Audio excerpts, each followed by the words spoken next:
گھڑی میں 3 سوئیاں ہوتی ہیں، جن میں ایک سوئی سیکنڈ کے نام سے مشہور ہے۔ یہ سیکنڈ والی سوئی اپنا وجود رکھتی ہے، مگر اس کا ذکر نہیں کیا جاتا۔ سب یہی کہتے ہیں کہ 10:15 ہو گئے ہیں۔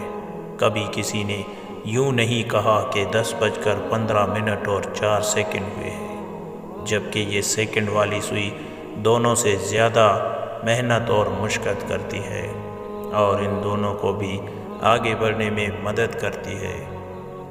ہماری زندگی میں بھی بہت سارے لوگ اس سیکنڈ والی سوئی کی مانند ہوتے ہیں، جیسا کہ ہمارے والدین اور استاد کرام، جن کا ذکر تو کہیں نہیں ہوتا، لیکن ہمارے آگے بڑھنے میں ان کا کردار ضرور ہوتا ہے۔ اللہ پاک ہمارے والدین اور استاد کرام کو اپنے حفظ و امان میں رکھے۔ آمین آمین۔